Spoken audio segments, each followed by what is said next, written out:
여러분 안녕하십니까? 스픽스 대구의 이슈 추적 시간입니다. 홍준표 대구시장이 이재명 더불어민주당 대표와 어제 회동을 가졌습니다. 대통령실과 국민의힘 당대표를 향해서 비판을 냈는데요. 자, 홍 시장의 의중에 관심이 쏠리고 있습니다. 자, 발언의 의도는 무엇인지, 그리고 발언에 따른 이후 후폭풍 또는 파장은 어떨지 스픽스 대구가 심층 분석해 보도록 하겠습니다. 최정환 편집인 백경록 기자 나오셨습니다. 안녕하십니까? 안녕하십니까? 자, 먼저 홍준표 시장이 이재명 민주당 대표와의 회동에서 말했던 것 중에서 중앙 정치, 대통령실이나 여의도 이런 정치와 관련된 내용들만 좀 정리해 주시겠습니까? 홍 시장은 이제 10일 오후 대구시청 상격 청사를 찾은 이재명 대표와 한 35분간 환담을 나눴는데요. 그 자리에서 과거와 달리 지금 정치권에는 꽉 막혀 있을 때 막후에서 조정하는 원로나 선배가 없다. 대부분 정치를 모르는 사람들이 대통령실에 있다. 거대 야당인 민주당이 도와줘야 나라가 안정된다. 민주당에서 대화와 타협으로 국정을 풀어나가면 좋겠다. 민주당은 문제되는 사람들은 즉각 탈당해서 당의 부담을 덜지만 우리 당은 그러지 않고 욕심만 가득 차 있다는 쓴소리를 날렸습니다. 자, 이 중에서도 대부분 정치를 모르는 사람들이 대통령실에 있다는 것이 이제 귀에 쏙 들립니다. 자, 알고 보면 홍준표 시장은 말을 함부로 그렇게 내뱉는 사람은 아닙니다. 자, 겉으로 보기에는 말을 즉흥적으로 또 때로는 거칠게 하는 듯이 보이지만 심사숙고해서 발언을 하는 인물입니다. 예를 들어서 페이스북에도요. 자, 하루에 10분만 시간 투자하면 글을 쓴다고 했지만 몇 시간 이후에 또 수정을 하고 심지어 다음 날에 수정을 하는 경우도 있습니다. 자, 왜 이런 발언을 했을 것 같습니까? 우리가 흔히들 우리 홍준표 시장이 적극적으로 발언하면은 그냥 생각 없이 얘기한다고 말하는 사람들도 있지만 사실은 홍준표 시장은 적극적으로 말하는 사람 전혀 아니죠. 특히나 홍준표 시장은 본인의 발언의 무게가 얼마나 큰지에 대한 파장을 아는 사람입니다. 이분은 대통령 빼고는 다 해본 사람인데 그거 모르겠습니까? 그 정도로 이제 계산된 발언을 하고 있는 거죠, 홍준표 시장은. 자, 그럼 어제 홍준표 시장이 그런 발언에 대해서 대통령실도 기분 나쁘겠지만 공식 입장을 내진 않고 있고요. 자, 여당 내부나 여권의 반발은 좀 거세더라고요. 우리가 보통 어떤 사안을 얘기할 때 그 얘기를 하는 내용도 중요하지만 시점이 굉장히 중요합니다. 네. 그렇죠. 그 기사에서도 시성이 제일 중요하듯이 그 어떤 사람의 발언도 무슨 날 얘기하는 거, 대통령이 광복절 날 대일 관계 얘기하는 거, 개천절 날 대일 관계 무슨 얘기해봐야 의미가 없고, 그렇네요. 3.1절이나 그 광복절에 얘기하는 게 더 무게가 있는 것처럼 어제 이제 그 대통령실에서 기분 나쁘게 받아들일 수밖에 없는 제일 큰 이유는 어제가 5월 10일입니다. 네. 그러면 작년 그날 윤석열 정부가 출범을 한 날이죠. 그날 이제 이재명 대표가 그 홍준표 시장을 만나러 갔는데 이재명 대표야 사실은 그 정권 출범 1주년을 맞아가지고 본인이 여러 가지를 현 정권의 실정에 대해서 얘기를 하기 위해서 영남을 돌고 있는 중에 만나는 면담 요청을 이재명 대표가 했으니까 그렇게 요구를 할 수 있다지만 받아들이는 입장에서는 그날이 무슨 날인지를 알아야 되는데 홍준표 시장이 설마 그걸 모르고 그 면담 일정을 잡았겠느냐 그런 뜻에서 그날은 반드시 의미가 있다고 판단해서 이재명 대표를 만났을 거고 그 자리에서 작심 발언을 했다 이렇게 받아들이는 거죠. 몰랐다면 다 바보가 되는 거고요. 그럼요. 근데 또 그동안 또 홍준표 시장이 이재명 대표를 범죄자라고도 했기 때문에 홍준표 시장이 이재명 대표를 범죄자라고 얘기한 적도 있지만 사실 홍준표 시장에 대해서는 가장 싫어하는 사람이 첫 번째 윤석열 대통령이죠. 그래서 이재명 이코르 범죄자 이런 인식을 깔고 있는 상태에서 취임 이후에 한 번도 안 만났습니다. 이재명 대표를. 그런 이재명 대표를 홍준표 시장이 만났단 말입니다.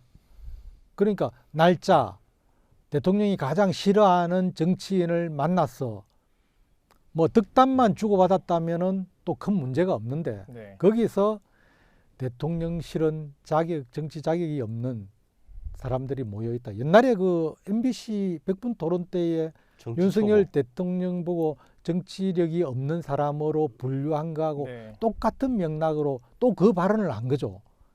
그러니까 대통령실에서 이제 이거 뭔가 있구나 이렇게 받아들일 수밖에 없죠. 예, 어제 같은 경우는 아까 말씀하신 대로 1년 전으로 돌아가면 윤석열 대통령이 취임했던 취임 날이기 때문에 더더욱 의미가 있는 날이었고, 더군다나 또 윤석열 대통령이 대구 경북을 특히나 아끼지 않습니까? 취임 1주년 되는 날에 보수의 성지라고 불리는 대구에서 현재 야당 대표와 홍준표 시장이 만났다는 것도 상당한 그런 좀 영향력이 있을 것 같습니다. 자, 그렇기 때문에 어제 홍준표 시장의 발언은 이런 파장들이 상상 이상인데요. 자, 정치권에서도 거의 비슷한 평가를 하고 있습니다. 특히나 여권에서 나오는 비판의 강도가 아주 세죠. 이거 뭐 저는 뭐 이 정도면은 또 무슨 일이 생길 것 같은 불안감은 있습니다. 국민의힘은 당 원로가 대통령을 공격했다, 야당인 줄 알았을 정도다, 믿기지 않는다라는 이런 반응이 있고요. 국민의힘 유상범 수석 대변인은 이 대표가 노리는 정치적 목적을 홍 시장이 다 달성하게 해줬다. 당 원로가 야당 대표와 만나 자기 당 대표와 대통령실을 공격하는 그 모습을 국민이 어떻게 볼 것인지 생각해 보라고 쏘아붙였고요. 근데 그분이 검사 출신이고 대통령 신임을 한 몸에 받고 있다고 합니다. 이영호 의원은 자신의 SNS를 통해 윤석열 대통령 취임 1주년 날 덕담은 못할 망정 밖에 나가 집안 흉이나 보는 마음이 꼬인 시아버지 같다. 야당 대변인의 비판 성명이려니 했는데 우리 당 소속 홍 시장 입에서 나온 말이다. 차마 믿어지지 않는다라고 가세했습니다. 그 몇 달 전에 이준석 그 전 대표에게 그 관련된 문자를 보냈었죠. 당시에 윤석열 대통령이 권성동 그때 당시 원내대표에게 내부 총질하는 그런 사람 없으니까 참 편안하네요. 약간 이런 비슷한 걸 했는데, 약간 지금 홍준표 시장이 뭐 야당 대표를 만나서 하는 말도 거의 뭐 이준석 대표가 했던 윤석열 대통령 입장에서 내부 총질과 거의 다를 게 없어 보입니다. 자, 그래서 홍 시장의 발언이 어떤 계기로 이런 마음을 가지고 말을 했는지 좀 궁금하기도 한데, 자, 일각에서는 평가를 하면서 자, 이재명 대표와 대화를 하면서 좀 이재명 대표의 대화 페이스에 말린 것 같다, 이런 분석도 있긴 하더라고요. 정치적으로 이재명이 고수일까요? 홍준표가 고수일까요? 저는 홍준표에 합니다. 그 정말 우리의 자랑스러운 시장님 홍준표 시장님께서 남의 페이스에 말릴 사람은 아닙니다. 네.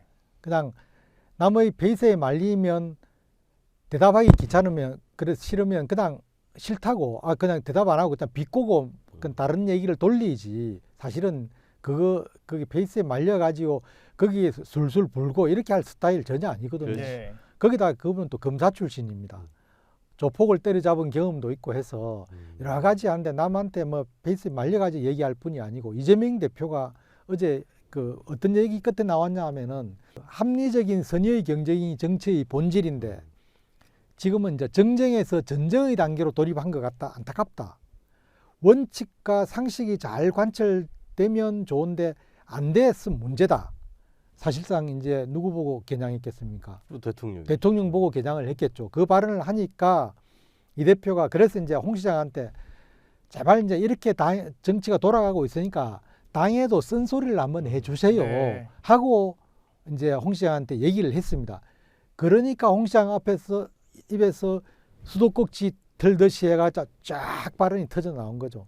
그러니까 이제 홍 시장은 내가 쓴소리 한번 하니까 당에서 잘 받아주지 않고 그래도 몇 번 더 하니까 바로 상임 고문직에서 잘라보더라. 예. 그렇죠. 그런 그 옹졸한 당 대표한테 내가 또 무슨 더 얘기를 하겠느냐, 이런 식으로 얘기를 하면서 이제 얘기가 시작이 된 거죠.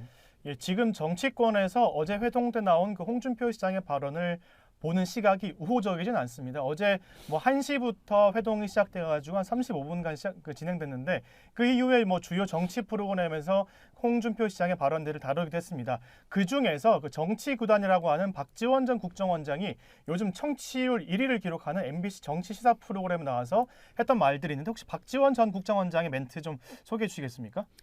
박지원 원장은 거기서 이제 저런 얘기를 했죠. 홍 시장이 윤석열 대통령 취임 1년을 맞이해서 자기 그릇이 훨씬 크다는 걸 이제 그냥 그 웅변으로 보여줬다. 예. 그게 대통령은 야당 대표를 만나지 않지만 예. 나는 굉장히 그릇이 크다. 정치력도 있는 사람이다. 그래서 대국적 견지에서 만나서 협력할 건 협력하고 따질 건 따진다. 네. 이런 태도 아닌가. 그래서 윤석열 대통령하고 차별화를 한 거다. 이게 이렇게 이제 박지원 전 원장은 평가를 했습니다. 그러니까 어제 그 델리민주라고 하는 그 더불어민주당이 운영하는 공식 유튜브 채널에서 어제 이재명 대표와 홍준표 시장의 그런 회동을 생중계해가지고 저도 보긴 했는데 현장에서 이재명 대표도 당황시킬 정도로 진짜 홍준표 시장의 그런 발언들이 맞습니다. 수위가 셌지 않습니까? 예. 특히나 또 김기현 대표를 평소에도 좀 비판을 했기 때문에 어제도 거의 뭐 고스란히 비판을 했다고 보면 되죠. 거기서 사실 그 중계가 되고 있다는 걸 알 거 아닙니까? 네. 그 사전에 생방으로 하시죠. 뭐 이렇게 했습니다. 그렇게 했고 그러니까 이제 거기서 당 대표를 거의 떡으로 만든 거죠, 사실은. 예. 거기서 그 사실 집권 여당의 대표든지 대표 거기에 그 임금물도 아직까지 안 말랐을 걸요. 예. 그런데 거기서 옹졸한 사람으로 했으니까 지금 국민의당 당원들이 그렇지 않아도 뭐 당 대표에 대해서 크게 뭐 믿음이 가고 있지는 않지만 네. 그래도 당의 원로라는 분이 그래도 상임 고문을 지낸 분이 거기서 그냥 뭐 전혀 옹졸한 사람이고 정말 자기 마음대로 사실 또 당을 운영하지도 못하는 투로 네, 그렇죠. 얘기를 하니까 예. 그는 이제 뭐 사실 당 대표로서는 대놓고 얘기는 못하지만 참 기분은 엄청 나쁘죠. 말씀 들으니까는 저기 우리 그 김재원 최고위원 뭐 경제를 징계해야 탈당해야 된다, 된다. 탈당시켜야 뭐 된다. 이렇게 하면서 뭐 사실은 이제 홍 시장 말대로 돼가고 있잖아요, 지금. 뭐 돼가기보다는 누구나 예상한 거 아니겠습니까? 아니 그 저기 비대위 체제로 갈 수도 있겠다는 생각도 듭니다. 아닙니다. 한 명은 사고고 한 명 거리기 때문에 그 3주인가 30일인가 아니 우리 홍 시장이 비대위 체제로 갈 수가 있다라고 저기 대표한테 얘기한 적이 있어서. 자, 어제 그 홍 시장과 이재명 대표 간의 만남이 있는 다음에 바로 유상범 그 대변인께서 또 이런 대응을 했지 않습니까? 그만큼 지금 여권 내에서는 엄청나게 부글부글 끓어오르는 상황인데 그러다 보니까 지금 사태가 커졌습니다. 그래서 홍준표 시장이 오늘 아침 또 MBC 라디오 인터뷰에서 어떠한 좀 변명을 좀 했다 하더라고요. 이 변명은 좀 그래도 상당히 중요한 것 같아요. 김종배 시선 집중 전화 인터뷰에서 이 대표를 만난 그 질문이 돼가지고요. 이 대표가 대구시장실에 오겠다는데 제가 거부하면 이상하지 않나. 네. 나는 그런 사법 절차를 관장하는 사람도 아니다라고 말했고요. 네. 그런데 본인이 검사 출신으로 검사 수사까지 해봤고 페이스북에서 검사들 보고 감내나라 배내나라 하는 사람이 사법 절차 관장하는 사람이 아니다라고 단정지을 할 말은 제가 별로 없습니다. 네. 자, 혹시 최 편집인께서도 아침 그 시선 집중 보셨습니까? 예. 요즘 뭐 유튜브로 워낙 생중계를 잘 네. 되다 보니까 네. 보신 것 같은데, 네. 자, 그 방송에서도 혹시 뭐 집권 여당 또는 뭐 정부를 향해 뭐 대통령실을 향한 그런 비판을 또 이어갔습니까?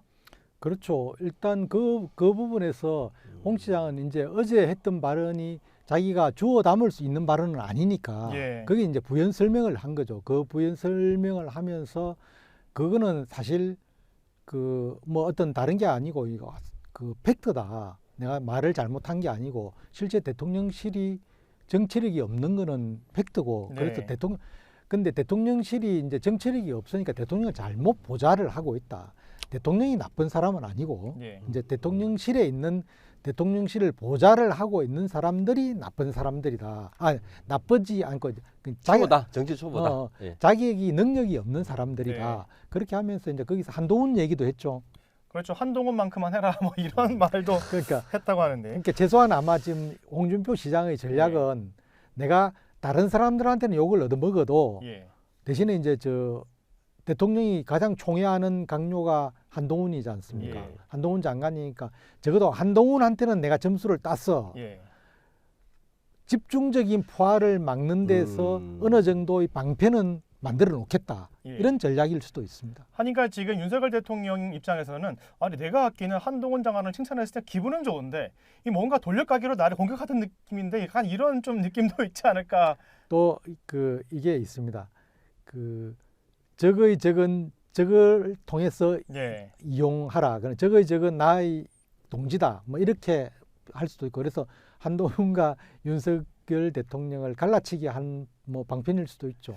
자, 그래서 윤석열 대통령이 만나기 뭐 싫어하건 뭐 꺼려하건 어쨌든 이재명 당대표와는 따로 만나지 않는데 그 상황에서 홍준표 시장이 이재명 대표를 만났기 때문에 약간 거기에 대한 해명도 페이스북에 남겼는데 이게 약간 좀 해명이라기보다는 좀 돌려차기랄까요? 뒷돌려차기랄까요? 약간 좀 돌려가기로 그렇게 내용 올렸더라고요. 홍 시장은 이제 자신의 페이스북을 통해서 나라도 이 대표를 따뜻하게 맞아줘야 한다고 반박했습니다. 대통령은 사법 절차를 관장하기 때문에 중요 범죄로 기소된 야당 대표를 만나줄 수 없지만 나라도 찾아온 야당 대표에게 덕담해주고 따뜻하게 맞아주어야 하지 않겠나. 나까지 야당 대표를 내쫓아서 되겠나라고 했고요.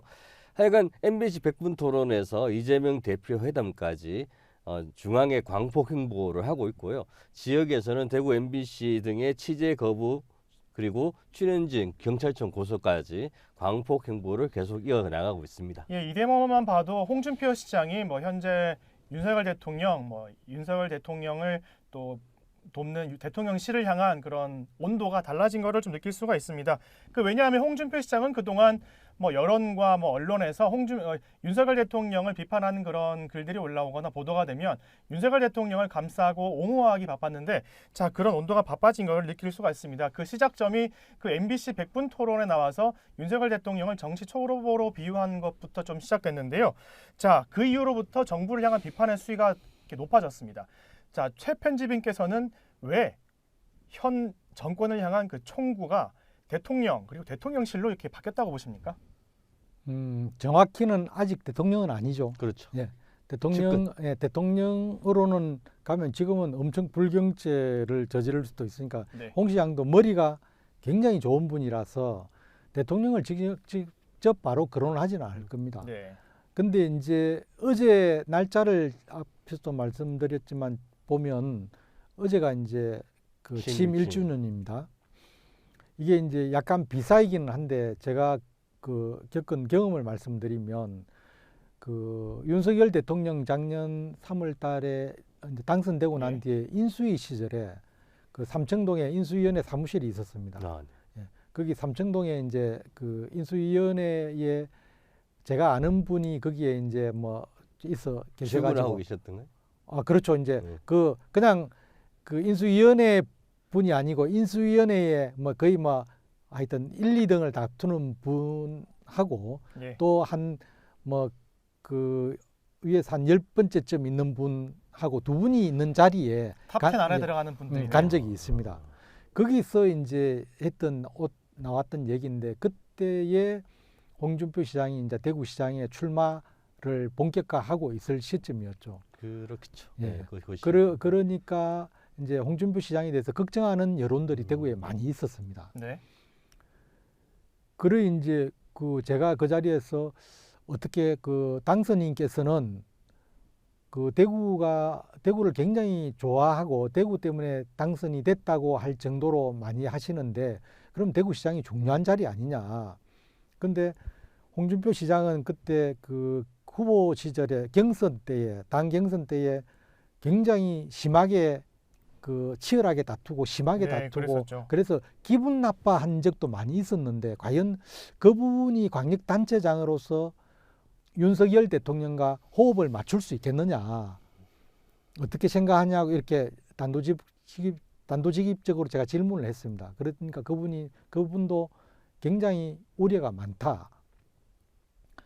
홍준표 시장은 분명히 그 저분의 정치 노선하고 또 당선인의 정치 노선하고도 다를 뿐더러 성향도 다르고 그다음 또 저분이 지금까지 그 해온 정치 스타일상 그 길게 이렇게 우호적인 관계가 형성되지 않을 가능성이 많다.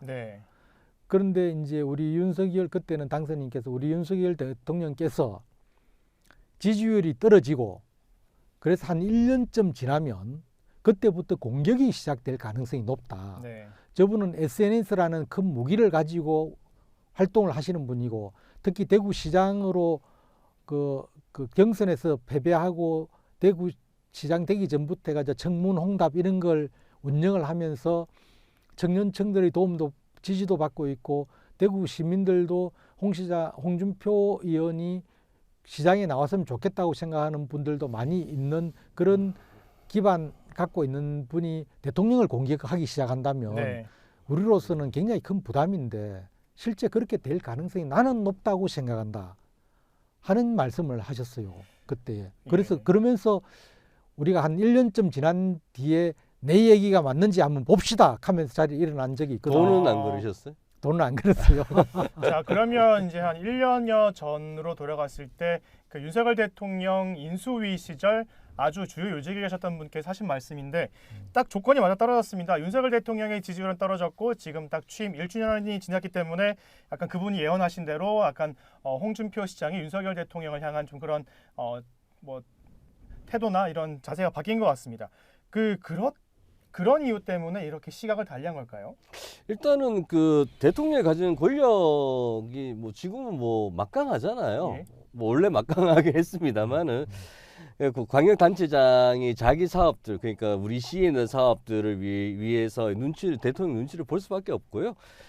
윤 대통령 홍 시장이 호의적이지 않다는 거는 아까 말씀하신 대로 뭐 실제 대통령실 주변에는 뭐 다 나와 있는 이야기고 이걸 홍 시장이 좀 파악하고 있었고요. 그래서 대통령에 대한 공격 이전에 대통령실을 이번 기회에 잽을 한번 날려본 거다라는 것도 있고 사실 저는 그보다 이번에 홍 시장 인터뷰 중에 그 이재명 대표 회담 중에 이제 여기에 지금에는 이게 아군과 적밖에 없다. 네, 그랬었죠. 뭐 이런 단어를 계속 쓰고 있어요.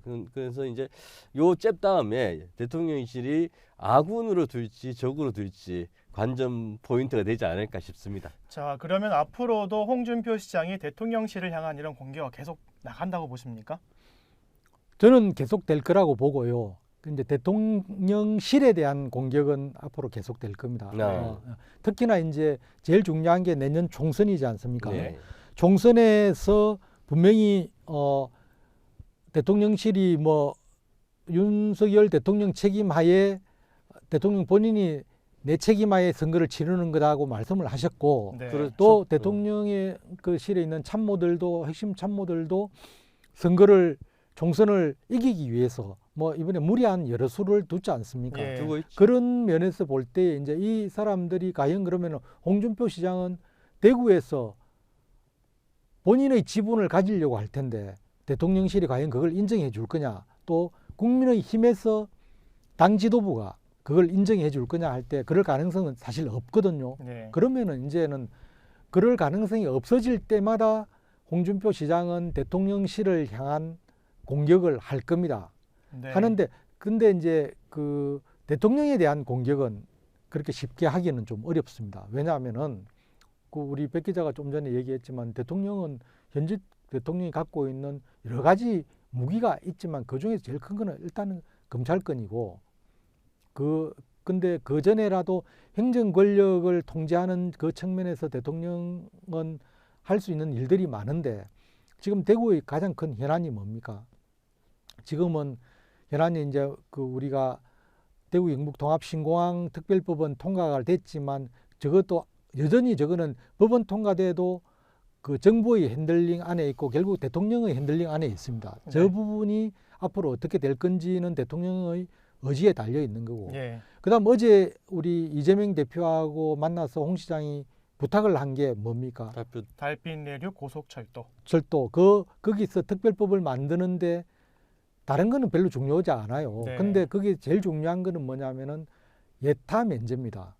거기 예비 타당성 조사에서 굉장히 낮게 나오거든요. 예태가 안 나오죠. 그러니까 그게 안 되는데 그걸 되게 하려고 하면은 결국은 기획재정부가 된다는 사인을 줘야 되는데 이건 대통령이 결정해야 되는 사안입니다. 네. 그 부분에서 대통령이 협조를 얻어야 되고 또 하나는 뭐냐면은 결국은 우리가 지금 뭐 우리 스픽스 대구에서도 많이 방송도 하고 했지만은 북구 우리 옛날 경북도청 자리에 문화예술 허브를 윤석열 대통령이 거기에 짓겠다고 우리 대구 시민들한테 약속을 했지 않습니까? 네.